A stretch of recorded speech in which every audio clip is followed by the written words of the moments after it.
আপনাদের মধ্য দিয়ে আমি সমস্ত মেদিনীপুরবাসী, জেলাবাসীকে, সবাইকে আমাদের এই গণপতি ঠাকুরের, গণেশ ঠাকুরের যে পুজো তার শুভেচ্ছা জানাই সকলকে।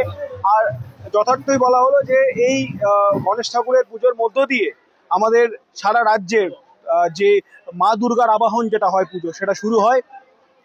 এই গণেশ ঠাকুরের পুজো দিয়ে শুরু হয়, তারপরে বিশ্বকর্মা পুজো এবং একাধিক পুজো, এরপর দিয়ে পুজোর মরশুম শুরু হয়, সেটা একেবারে ছট পুজো অবধি চলে। এই পুরো পুজোর মরশুমে আমি সবাইকে আপনাদের মধ্য দিয়ে বলতে চাই যে ট্রাফিক নিয়ম যেটা আছে সেটা আপনারা মেনে চলুন, ড্রিঙ্ক অ্যান্ড ড্রাইভ করবেন না, অ্যালকোহলিজম থেকে বিরত থাকুন এবং পরিবারের সবাইকে নিয়ে আনন্দ করে আপনারা ঠাকুর দেখুন। দিন রাত যখন ইচ্ছা আপনারা ঠাকুর দেখুন।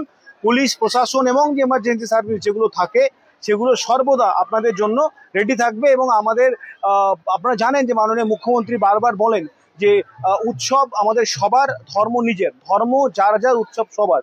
আমি আশা রাখবো যে যেভাবে এবার পুজোর অনুদানও যেটা বৃদ্ধিপ্রাপ্ত হয়েছে 85,000 থেকে 1,10,000, ঠিক সেইভাবে যেন মানুষের অনুদানও বাড়ে এবং ঠিক সেই কারণেই কিন্তু আমাদের এখানে পুজোর সংখ্যাও বৃদ্ধিপ্রাপ্ত হচ্ছে। আমি আশা রাখবো আমাদের এই যে সম্প্রীতি শহর মেদিনীপুর, খড়গপুর তথা সমস্ত মেদিনীপুরবাসী এই আপকামিং যে পুজোর যে সময়, তার যে সিজন, সবাই পরিবারের সঙ্গে সর্বতোভাবে আনন্দপ্রিয়তার সাথে এই দিনগুলো পালন করবে।